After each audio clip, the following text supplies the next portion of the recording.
اليوم حبايب قلبي بدي اعمل كاتشب. صدقوني على الاول هاي الوصفة الخاصة فيني. بس صدقوني عم تاكلوا كاتشب دوليز 100% واطيب صدقوني، وبمواد حافظة من عندكم من البيت. هلا اول خطوة عندي كيلو بندورة او كيلو طماطم مثل ما بيقولوا اخواننا المصريين. تمام يا حبايب قلبي، بنقسمهم، بنجيب هالعنكوزة وبنقسمهم حزوز وبنحطهم بالخلاط وبنضربهم.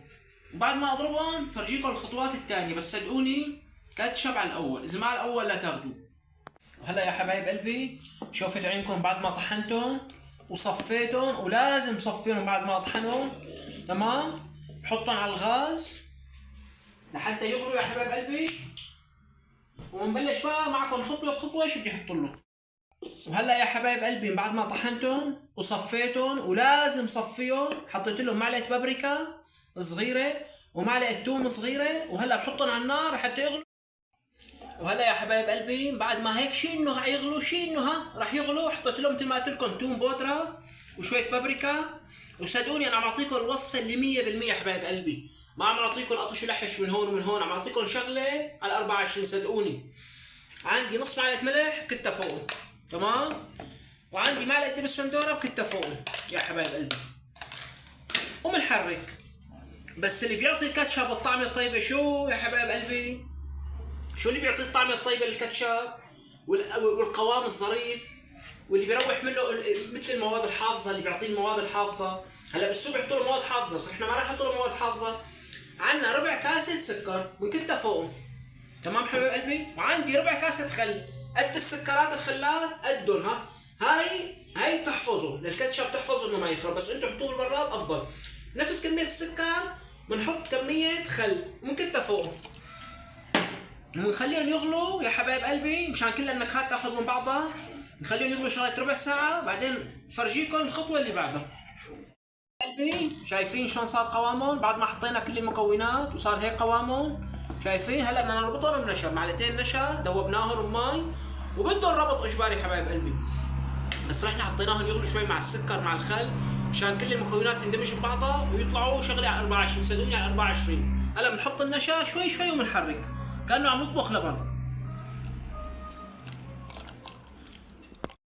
لانه حبايب قلبي ما بدي القوام يكون كثير سميك ولا كثير جامد مثل المحلايه، بدي اياه انه يطلع نفس سماكه الكاتشب، وهيك سماكه الكاتشب حبايب قلبي. هلا رحنا حطينا الكاتشب النشا وبنحركه، بنخليه يغلي شغله 4-5 دقائق تروح طعمه النشا، وبنحطه يبرد وبيطلع عندكم كاتشب صدقوني بياخذ العقل.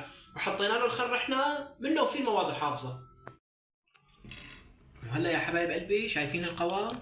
بهذا القوام حبايب قلبي، ما بدي اسمك من هيك، انا ما عم اعمل محلايه، لانه هلا حبايب قلبي هن بس يبردوا رح يسمكوا اكثر. ما انا عامل حسابي انه بس يبردوا رح يسمكوا اكثر، بدي اياهم يطلعوا نفس قوام الكاتشب. شايفين حبايب قلبي؟ بس صدقوني طعمتهم تاخذ على، شوفوا هيك بده يكون، شايفين؟ ومثل ما قلت لكم هلا رح يسمكوا اكثر واكثر. شايفين القوام؟ هاللون المحلاه يا حبايب قلبي، صدقوني طعمه بتاخذ العقل. هذا الكاتشب على اصوله حبايب قلبي صدقوني. وانا حطيتهم اصلا بالمينيو حبايب قلبي، حطيتهم بصينيه المينيو لحتى يبردوا. انا فيني احطهم اطرميز ازاز وسكروا، بس لا، بس يبردوا احسن، ما بدي اياهم يحمضوا. بس حطيتهم اطرميز ازاز وسكرت عليهم راح يحمضوا. وخذوا شوي شوي منهم حبايب قلبي، لا تربوا عليهم مي مشان ما يحمضوا، بس تحطوا عليهم مي، يجي عليهم مي راح يحمضوا اجباري. بقى انتم خذوا الكميه اللي بدكم تاكلوا على قدكم، وصدقوني هدول بيقعدوا معكم بالبراد شهر شهرين ما احلاهم، لانه فيهم خل وفيهم سكر، كلها هي مواد حافظه ما بتخليهم يخربوا بنوب حبايب قلبي. شايفين هالقوام يا حبايب قلبي؟ صدقوني شيء بياخذ العال، وريحته بتاخذ العال. استنوا له يبرد، اعملوا بطاطا مع دجاج مع بروستيل مع اي شغله بتحبوا تاكلوا معها كاتشب مع البيتزا، صدقوني شغله بتاخذ العقل.